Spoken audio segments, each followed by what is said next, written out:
The chamber was enormous.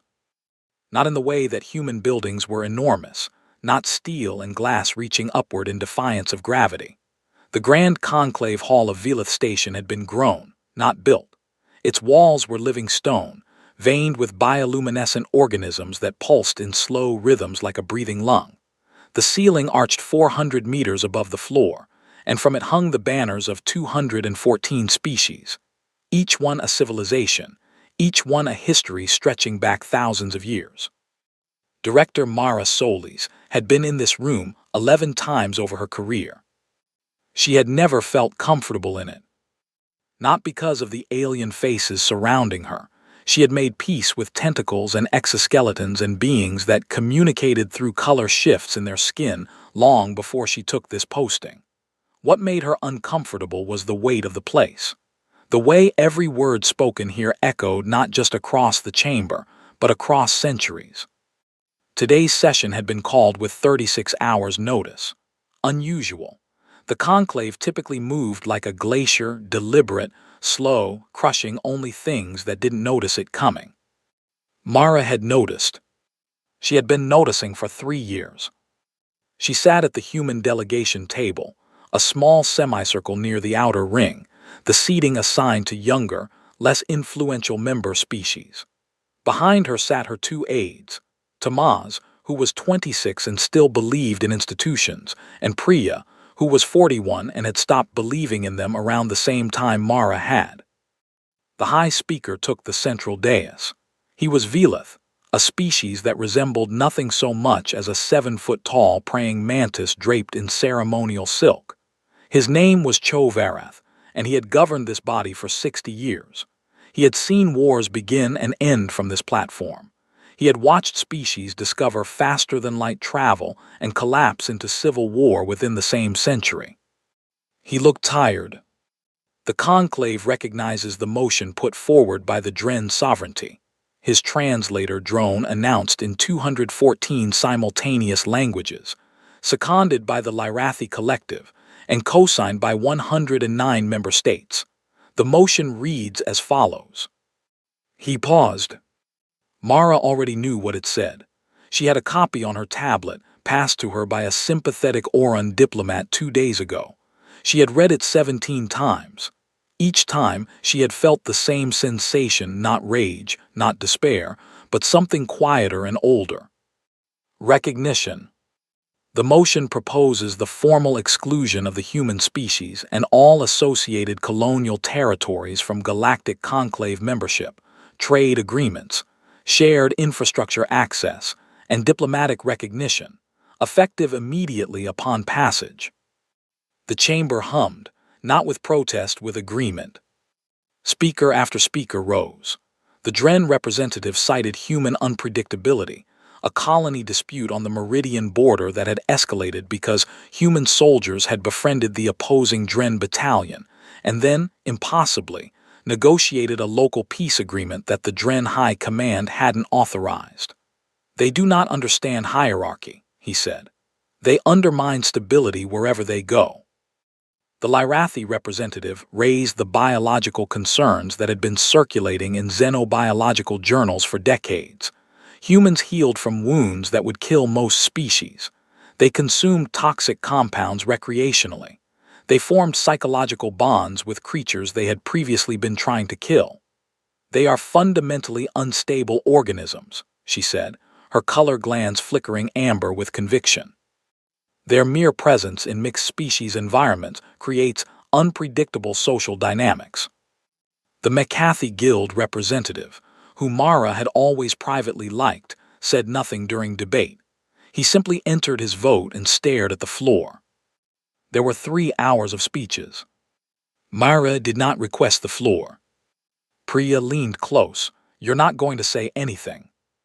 What would I say? I don't know, something, anything, fight it. Mara looked around the chamber, at the banners, at Chovarath's exhausted face, at the Veth ambassador who had once shared a meal with her and now would not meet her eyes.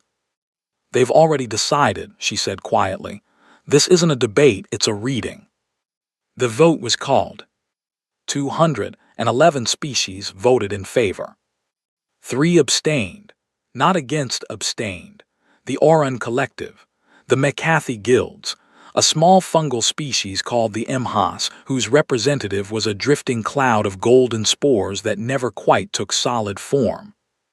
0 voted against. The result was announced. The chamber, perhaps expecting an explosion, went very still. Director Mara Soli stood up. She picked up her tablet. She reached for her coat, which was draped over her chair, and put it on slowly, one button at a time. She straightened her collar. She picked up her bag. She looked up at 214 civilizations staring at her. She smiled. Not a bitter smile. Not a smile masking tears.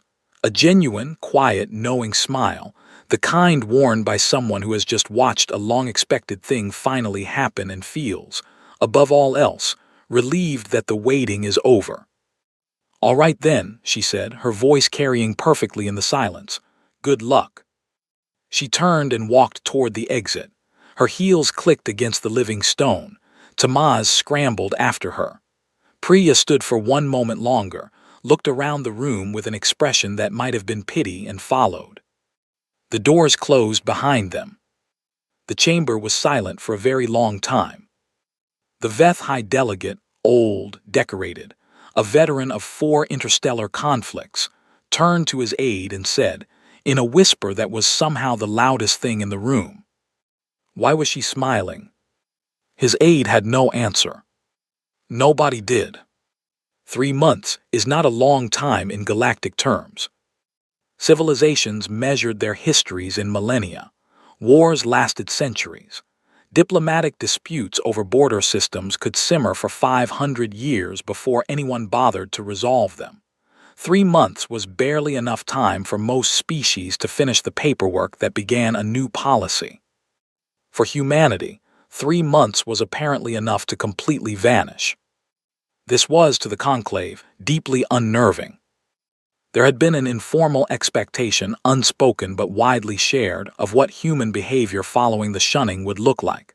There would be transmissions, protests, formal objections lodged through back channels, perhaps some saber-rattling from the human colonial fleets, appeals to the 3 abstaining species, begging. There was always begging. Every species that had ever faced expulsion from a major coalition had begged. It was simply what one did. Instead, nothing. No transmissions on the standard conclave frequencies. No diplomatic back channels lighting up. No leaks from inside the human government suggesting panic or internal debate. The human embassies on Velith Station and 4 other major hub worlds were vacated in an orderly fashion within 72 hours of the vote. The staff departed. The buildings were cleaned and locked, and the keys were left at the front desks with polite notes thanking the building management for their service. Polite notes. The Dren Sovereignty's Intelligence Division filed a report at the 6-week mark that read, in its opening paragraph, "We have no intelligence to report. The subject has ceased to generate any observable activity on monitored channels. We are uncertain whether this represents an information blackout, a communication technology shift, or simple disinterest." The simple disinterest hypothesis was considered too disturbing to include in the executive summary. Then the small things started. It began with the Lyrathi Atmospheric Authority, which managed the life support processing on 6 Lyrathi deep space stations. Their maintenance crews flagged a degradation in the polymer seals used in tertiary oxygen cycling units. Routine. These seals were replaced on a 40-year cycle. The procurement officer filed the standard resupply request and received an automated response from the Galactic Trade Network. Supplier unavailable, entity classification, non-member. The procurement officer stared at the message, cross-referenced, verified. The polymer compound, a specific formulation developed by a human materials science company called Bridgewater Industrial in 2251, was not available from any non-human supplier. It had never needed to be. The Lyrathi had been quietly buying it through human traders for 60 years without ever developing a domestic alternative because there had never been a reason to. There was now. The engineering solution would take. the authority estimated between 4 and 7 years. The stations would need emergency patches in the interim. On the far side of the conclave's territory, the Dren Sovereignty's Deep Space Communication Relay Network, a pride of their civilization, 60 years in the construction, began experiencing what technicians initially classified as solar interference. The relay signals were degrading, data packets corrupting at increasing rates. Diagnostics ran clean. Hardware was fine.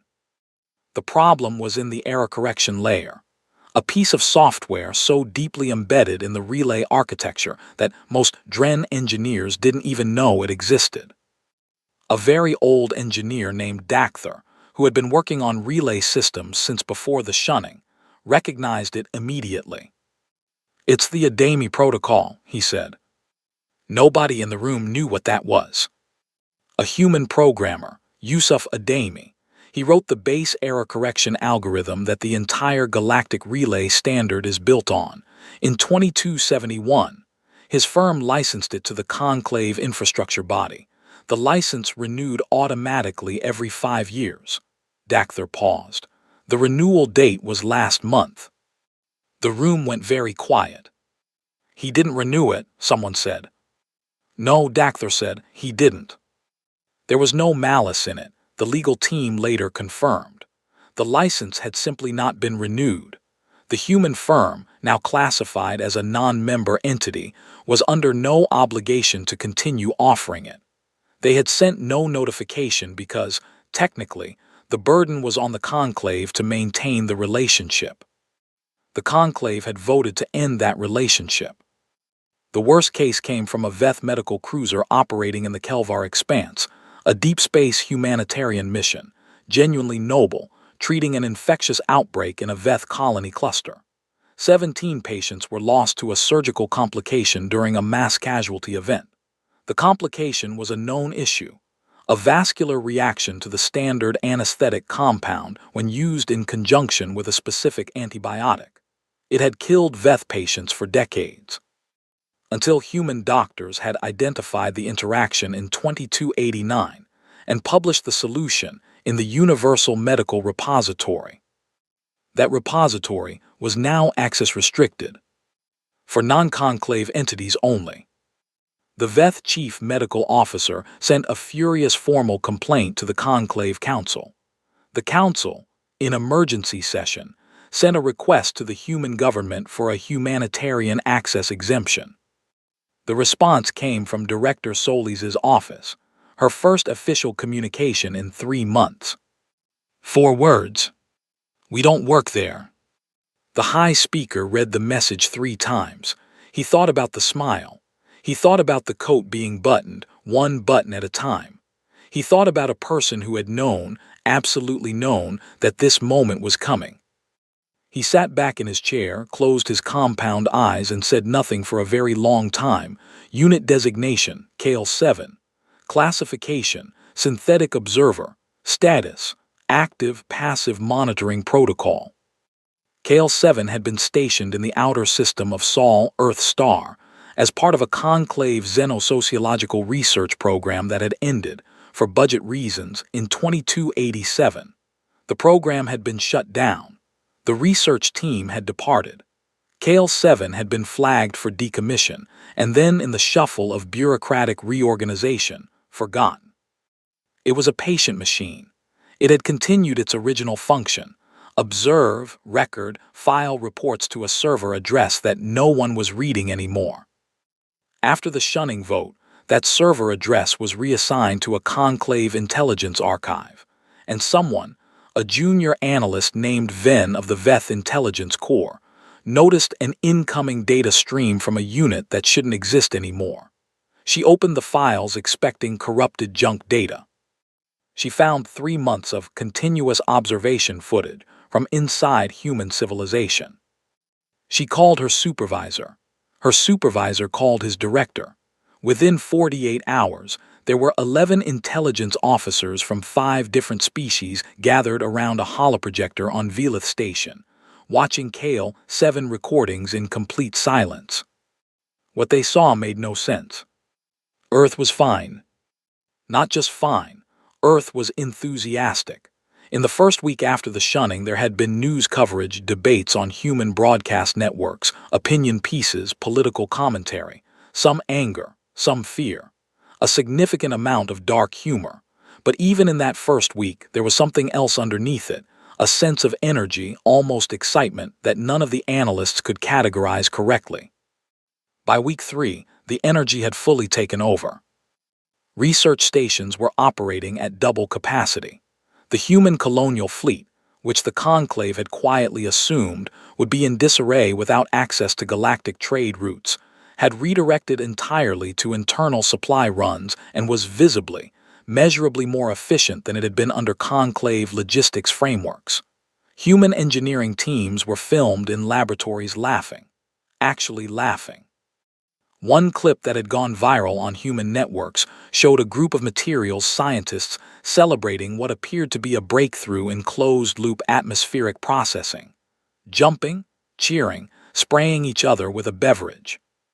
Their project, replacing every piece of galactic standard infrastructure in human space with domestically produced alternatives. They were treating it like a competition. They are not exhibiting distress responses, Venn said carefully, watching the footage. At any point in any of this. There was a festival, said a Lyrathi analyst, sounding personally offended. On the 40th day after expulsion from the galactic community, they held a festival. KL7 footage confirmed it. A city called Sao Paulo, music, dancing, street food, lights strung between buildings. A banner that KL7 translation unit rendered as, finally, galaxy-free since 2401. There was a meme, a cultural communication format humans used spreading across their networks. It showed the conclave's official vote record alongside a picture of a human person lying on a couch with a serene expression. The caption, finally, no more homework. The intelligence director of the Dren sovereignty, a species not known for emotional outbursts, stood up from the holoprojector and walked to the window. He looked out at the stars for a long moment. They prepared for this, he said. Sovereign. Not recently, not in the last year, for decades. He turned around. Look at the response curve. There is no adaptation period. There is no scrambling. From the moment the vote passed, they were already operating. The supply reroutes, the research pushes, the infrastructure projects, those weren't started after our vote. They were already running. We just didn't know to look. The room was silent.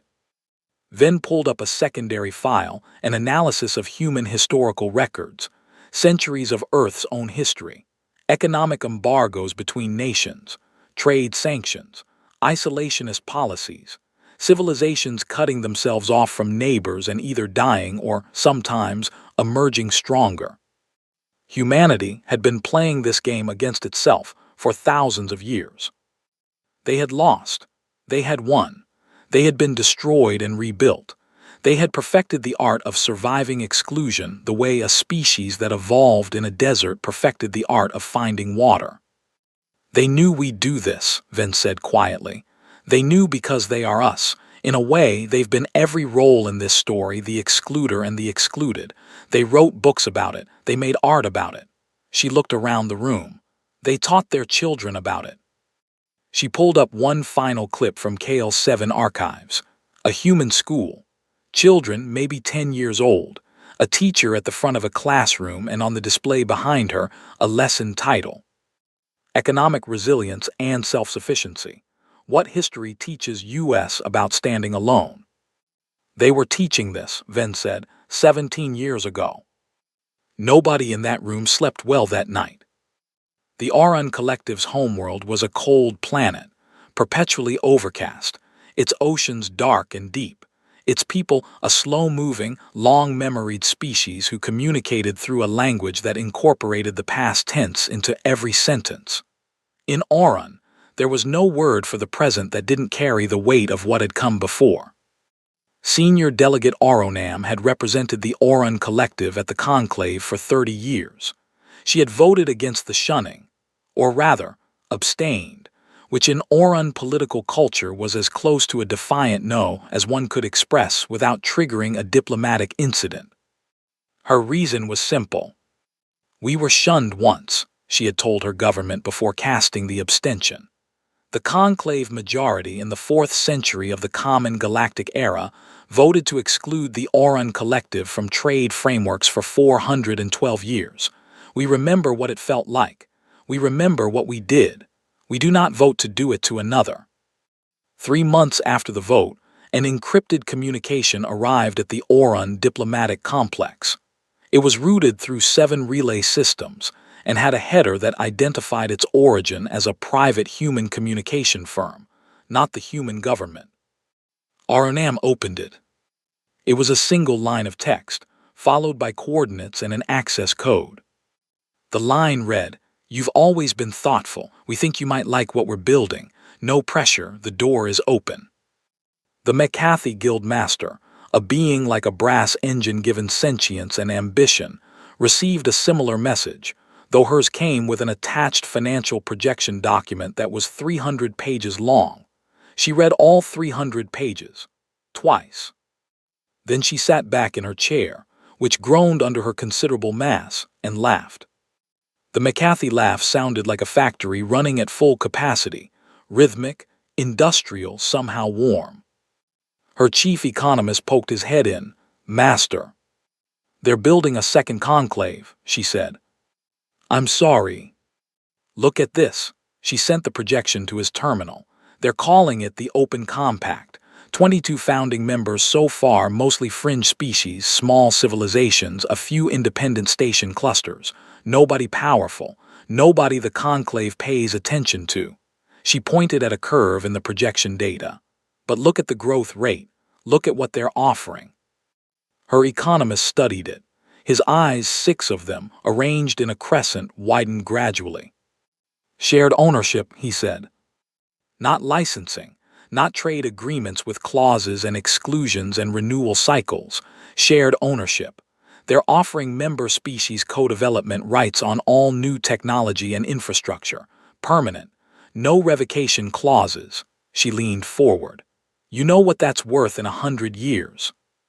More than the conclave's entire current economic framework," he said slowly. "More than 3 conclave economic frameworks."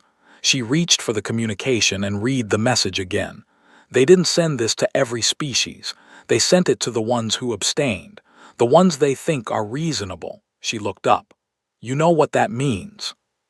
He shook his head. "It means they're not doing this out of desperation. They already have enough. They're doing this out of preference. They want us there. That's entirely different." She stood up, her mass shifting with a sound like settling metal. "Get me a secure channel." The MHAS root mind, the eldest and most central consciousness of the MHAS fungal collective, a being that was simultaneously one organism and many, that thought in slow ripples across a network of underground mycelium stretching across 3 connected cave systems, had abstained for a different reason than the others.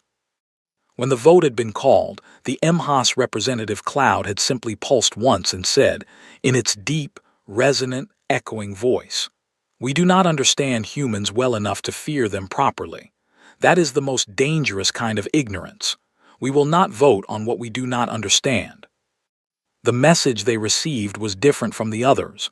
No coordinates, no economic projections, just a question. "What would help you understand us better?" The root mind considered this for 11 days, a rapid response, by MHA standards. Then it replied, "Send us your stories."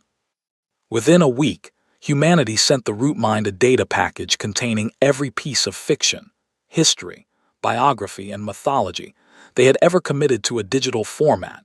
900 years of recorded human narrative culture, in every language, fully translated by an AI that had spent 4 years learning to render human idiom in terms a fungal hive mind could process. The root mind went quiet for 3 months. When it re-emerged, it sent one message to the Open Compact's founding channel. "We would like to join. We have much to discuss. There is a concept in structural engineering, one that human engineers had studied obsessively after several catastrophic failures in Earth's early construction history, called the Cascade failure.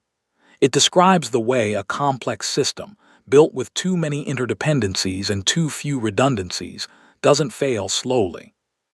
It fails suddenly, once a single critical node goes down, because every connected system was leaning on it without realizing it. The conclave's infrastructure had been built over 3,000 years by 214 different civilizations, each contributing pieces, each assuming the others would maintain their own components, each quietly relying on certain foundational elements without ever auditing whether those elements could survive the removal of a single contributor. Nobody had ever thought to ask, what happens if the humans leave?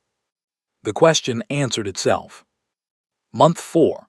The VETH Deep Space Navigational Buoy Network began losing positional synchronization. The synchronization standard, a mathematical framework embedded in every navigation system manufactured in the last 80 years, had been developed jointly between 3 human universities and the VETH Imperial Science Directorate. The VETH half still worked. The human half, which handled a specific calculation in the positional algorithm, was running on servers that had been quietly moved behind a network partition marked non-conclave entity traffic. 17 freighters over the next 6 weeks plotted courses with small but compounding errors. 12 reached their destinations late. 4 needed rescue. 1 was never found. Month 5. A Lyrathi Cultural Heritage Station, a floating archive of 40,000 years of Lyrathi art, literature, and history, suffered a catastrophic data storage failure. The redundant backup system, which should have caught it, ran on a data integrity protocol that had been maintained by a human firm under a service contract. The service contract had not been renewed. 11 million irreplaceable cultural artifacts were corrupted beyond recovery. The Lyrathi High Council filed a formal grievance with the conclave, demanding accountability. The conclave's legal body spent 3 months investigating and determined that no law had been broken. The human firm had simply not renewed a contract it was under no obligation to maintain. The grief that moved through Lyrathi culture was profound and genuine. But the question that followed it, why did we never have a non-human backup, did not have a comfortable answer. Month 6. 17 species had defected to the Open Compact. Not all at once. One by one, through quiet diplomatic decisions made after long internal debates. Their reasons varied. Some had run the same economic projections as the McCarthy Guildmaster and reached the same mathematical conclusion. Some had received the invitations and found them persuasive. Some had simply watched their own infrastructure degrade over 4 months and realized they had been depending on a system that had depended on humanity more than anyone had admitted. Some had just been watching and thinking, and had concluded that whatever humanity was building, they wanted to be part of it. The conclave called an emergency session. It was the most tense session in a century, species blaming species, old alliances fracturing under the pressure of financial panic and infrastructure crisis. The Dren representative accused the Lyrathi of having been secretly pro-human for decades. The Lyrathi accused the VETH of having initiated the shunning for economic protectionist reasons. The VETH accused everyone of opportunism. In the middle of this chaos, a junior analyst for the Conclave Intelligence Directorate, a young Dren named Sevathos, who had been running economic models for 6 weeks and had not slept enough during any of them, walked up to the High Speaker's desk and placed a single document on it. Chovarath looked at it. There was a number circled in red. Next to it, in small, careful handwriting, a note. At the current defection and growth rate, the Open Compact surpasses conclave economic output in 4 years. After that point, we are no longer the center. We are a legacy institution. Sevathos, Jr., analyst. Below the note, a second line had been added, then partially crossed out, as if the analyst had considered removing it, decided against it, and then run out of time. I think they knew this before we voted. The High Speaker sat with the document for a long time. Around him, 200 species argued. The banners hung from the ceiling, all of them, including the empty rod where the human banner had been taken down 3 months ago and quietly placed in a storage room because no one was sure what to do with it. He looked at that empty rod for a very long time. Part 6. The Soldier Who Came to Listen. Commander Dresch of the Veth 6th Armada had killed 43 beings in his military career. He was not proud of this number, but he was honest about it, which was more than most soldiers managed. He had fought in 2 border conflicts and 1 full-scale war, had received 7 commendations, and had spent the last decade in a senior advisory role because his superiors valued his judgment. His judgment currently was that this mission was probably a mistake. The orders had come from Admiral Chauvel herself: travel to human space, unarmed, on an unmarked transport and observe. No contact directive, no engagement, just watch and come back with an accurate picture of what humanity was actually doing, because the intelligence reports had been so contradictory that no one trusted them anymore. Dresch had accepted because he was good at accepting orders, and because part of him, a part he didn't discuss in official settings, wanted to understand. He had voted, through his chain of command, for the shunning. He had agreed with the reasoning. Humans were unpredictable. They did undermine established hierarchies. He had personally witnessed, during the Meridian border incident, human soldiers making friends with Dren combatants, and it had made him deeply uncomfortable in a way he hadn't been able to articulate. Now, entering the Harvest End system on a battered civilian transport with false registration, he tried to prepare himself for whatever he was about to see. He was not prepared. Harvest's End was a colony world that had been, by all historical conclave assessments, a backwater, marginal atmosphere, limited mineral value, population barely 2 million. It had been classified as a Category 3 fringe settlement, which in conclave terms meant not worth significant attention. It was currently hosting 47 vessels from 19 different species in its orbital docking ring. The ring itself was new. Dresch could tell by the hull materials and construction style that it had been built in the last year. The architecture was distinctly human-influenced but incorporated structural elements from at least 3 other species' engineering traditions, as if it had been designed collaboratively. He cleared customs with his false credentials and took a surface shuttle down. The settlement was unrecognizable from the conclave files. What had been a small administrative outpost was now a functioning city, not large, maybe 250,000 people on site, but alive in a way that Dresch felt in his chest before he could explain it. There were market streets where humans haggled with MHAS traders and Oran diplomats. There was a medical center. He could see the sigil above the door that had multiple alien species emblems alongside the human caduceus. A school building was producing the sound of children learning, and through the window, he could see young humans sitting alongside young Oran, their skin colors shifting in unconscious mimicry of each other as children do when they're comfortable. He walked for 3 hours. Nobody was arming up. Nobody was angry. There were security personnel, humans with sidearms and calm expressions, but they were managing traffic disputes and helping a confused McCarthy trader find the correct docking bay. At one point, Dresch watched a human security officer spend 15 minutes helping an elderly MHAS spore cluster navigate a ramp that was the wrong width for its form, sourcing a portable bridge from somewhere and laying it himself.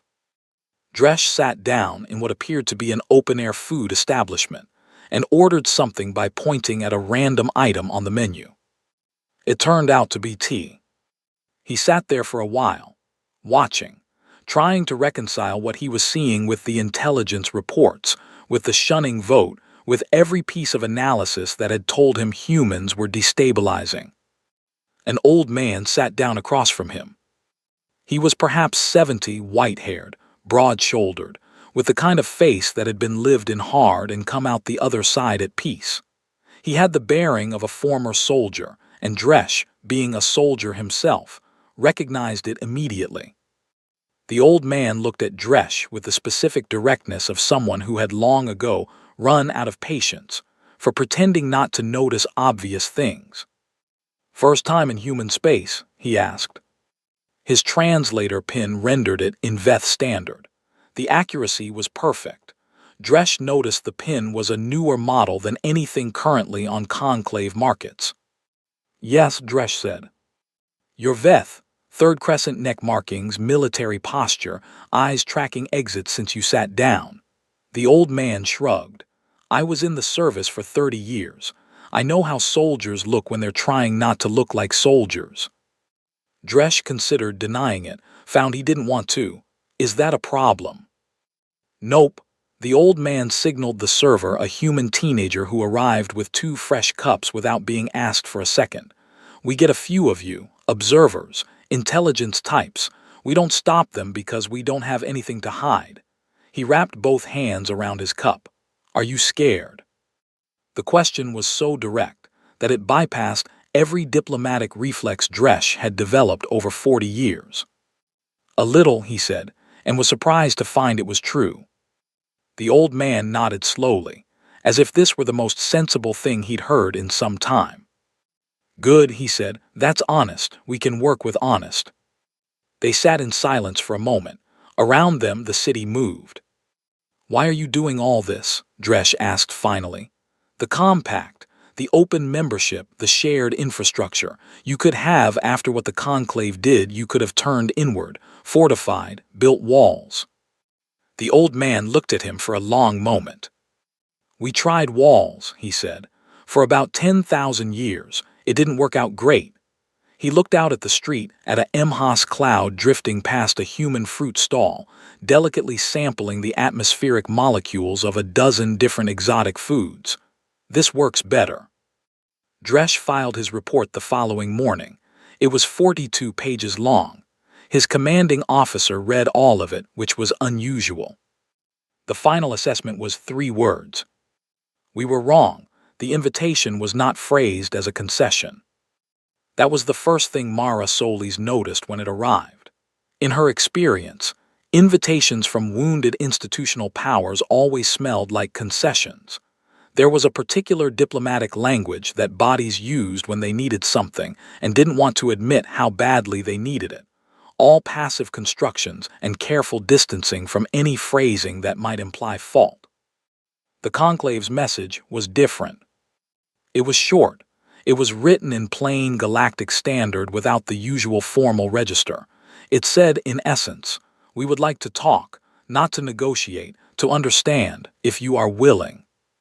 It was signed by Chovereth personally, not the body, not the secretariat, him. Mara read it at her desk in the Open Compact's administrative hub, a station called Bridge Point, purpose-built, 3 years old, currently housing delegations from 29 species. She read it twice. Then she looked out the viewport at the stars for a while. Then she called Priya. "We go," she said.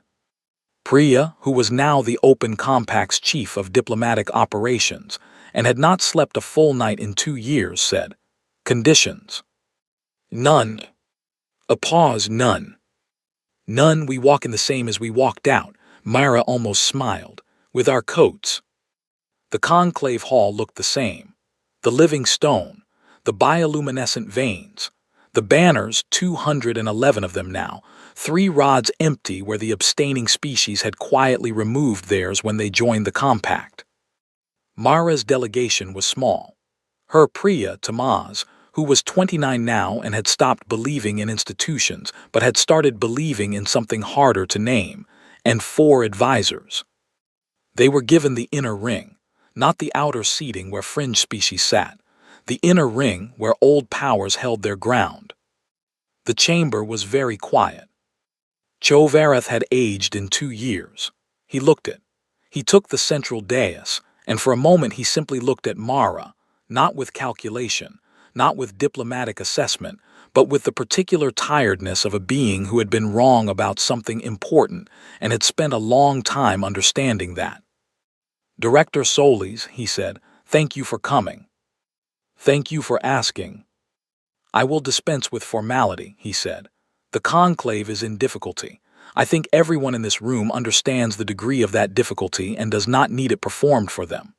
He folded his limbs, the Velith posture for honesty, the equivalent of a human putting their hands on the table. What I would like to ask you personally, not institutionally, is something I should have asked 2 years ago. The chamber waited. When we voted, when you stood up and smiled and left. His translator drone rendered his voice perfectly, but something in his own tone communicated across the species barrier regardless. What did you know? What were you thinking? Myra was quiet for a moment. Not performing quiet, actually thinking, actually deciding how honest to be and choosing all the way. I was thinking, she said, that this was familiar. Familiar. Humans have been doing this to each other since before we could write it down. Nations shunning nations, communities isolating communities. It never ends the way the majority expects it to. She looked around the room. It ends one of two ways. Either the excluded group collapses because they were genuinely dependent, genuinely fragile, and the majority was right to think they had power. Or, she paused. Or the excluded group discovers that the shunning was the story they needed to stop waiting for permission. That it was the moment they found out they never needed the group that cast them out as much as both sides thought. She let that sit. We knew which one we were, she said. We'd been preparing for the second story for a long time, not because we're uniquely brilliant, because we've been the shunned. We've been the ones who cast out. We have the scars and the records and the 1,000-year history of what works and what doesn't when someone decides you're too strange to include. She looked at Chovarath directly. The smile wasn't triumph. It wasn't contempt. It was relief, because the waiting was done, because we could finally just build without trying to fit a shape that was never designed for us. She leaned forward slightly. You didn't exile us, you unlocked us. The room was silent for a very long time. A Dren delegate, not the original one who had pushed the shunning vote, he had quietly retired, raised a communication flag. What would it take, he asked carefully, for the conclave and the open compact to find common ground? Mara looked at Priya. Priya had the ghost of a smile. Start, Mara said, by asking the same question you'd ask anyone you want to understand. She spread her hands. Ask what we need, and then listen to the answer. 5 years is not a long time. And yet, the transition did not happen cleanly or quickly or without pain. Nothing real ever does. There were 18 months of formal negotiations between the conclave and the open compact, conducted in rotating sessions on neutral stations, with delegation rosters that grew longer and more complicated with every round. There were species that left the conclave and regretted it, at least temporarily, when the economic adjustment period hit harder than projected. There were species that stayed in the conclave and resented those who left. There were political upheavals on 12 worlds driven entirely by the question of where to stand. But the arc bent. Slowly the way mountains move, not visibly, day to day, but unmistakably across the scale of years, the arc bent. The new governance framework took its final shape in the 31st month. It was called, in deliberately undramatic bureaucratic language, the Galactic Common Framework, a restructured body built on the foundations of both the old conclave and the open compact, with shared technology rights, co-developed infrastructure standards, and a constitutional provision that no member species could be excluded by majority vote, without extraordinary procedural requirements designed to be nearly impossible to meet. The provision was called Article 1. It was written by a committee of 3, an Oran elder, a McCarthy Guild master, and a human lawyer from Harvest's End, whose family had been on that fringe colony world for 4 generations. Mara Solis did not take a position in the new framework. She declined 3 offers of high office and returned to Earth, which she had not visited in 4 years. She walked out of the arrival terminal at Sao Paulo and stood on the pavement for a while, listening to the city, before a car came to get her. She had a single line in the history books. Historians would debate for centuries whether she was a genius strategist or simply a pragmatist who had read the situation correctly. She maintained, in every interview she gave in her remaining years, that she was neither. "I just knew what my people were capable of," she said once, "because I know what my people have survived." The VETH delegate to the new common framework was a young woman named HFY. She had been selected partly for her diplomatic credentials and partly because Commander Dresch, who had become, in the years since his visit to Harvest's End, something of an unofficial advocate for honest reassessment, had recommended her specifically. She arrived on Earth in early spring. It was raining when she landed, a light, persistent rain that silvered the streets and hung in the air in a way that the VETH homeworld, which was arid and mineral dry, never produced. She had read about rain. She had seen footage. It was different in person. The smell of it, the sound on the roof of the transit vehicle, the particular quality of light it created. Her diplomatic escort, a human aide named Marcus, young, genuinely enthusiastic about the posting in a way she found both strange and charming, explained the itinerary as they drove. State welcome, formal sessions, cultural orientation. They passed through a neighborhood market. Through the rain, a Chauvel watched humans moving through the street, some with umbrellas, many without. The ones without umbrellas were not running, were not distressed. Several of them had their faces turned upward, toward the rain, with expressions she could not initially categorize. She had processed a great deal of human cultural data in her diplomatic training. She had read the stories the MHAS root mind had helped organize and annotate, the novels, the histories, the myths. She had watched the recordings from KL7. She thought she understood humans reasonably well. She found she still didn't fully understand this. "Marcus," she said, "why are they doing that, standing in the rain?" He glanced out the window. "Because it's raining." That's not an explanation. He thought about it. "I guess some people just like it, the feeling of it. There's something about rain that hits different, you know, like it's real, like it's happening to you." He shrugged, smiling slightly. "It's hard to explain." A Chauvel watched a man standing on a corner, eyes closed, rain running down his face, looking. She searched her accumulated vocabulary for the word. Content. The car passed on. At the formal welcome reception, she stood in a hall full of humans and diplomats from 20 species, all talking, all eating, all making the slightly heightened effort that mixed-species social events required. She worked the room with professional competence. She said the right things. She shook the appropriate number of hands, made appropriate eye contact, calibrated per her training for human social norms, and performed the function of a diplomat excellently. Then she stepped outside, onto a terrace overlooking the city. It was still raining. She stood there for a moment. She was in her formal diplomatic clothing, which was expensive and not waterproof. She thought about Dresch saying I was scared. She thought about Mara Solis buttoning her coat and smiling. She thought about a school classroom where children were learning 4 alien languages because someone had decided the universe was worth understanding rather than fearing.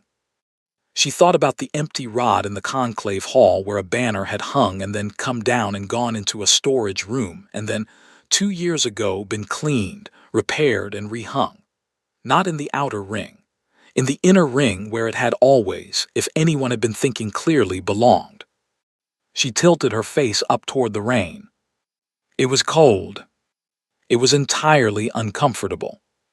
It ran into her eyes and down her collar, and she was absolutely certain she was going to spend the next hour in climate-adjusted discomfort. She stayed. Slowly, because it was honest, and she was beginning to understand that honesty was the fundamental human currency. More than technology, more than strategy, more than any of the things the conclave had feared about them. Slowly, a Chauvel smiled. Not because she was certain about anything. Because she was learning. The galaxy did not become perfect. But it became, for the first time in a long time, willing.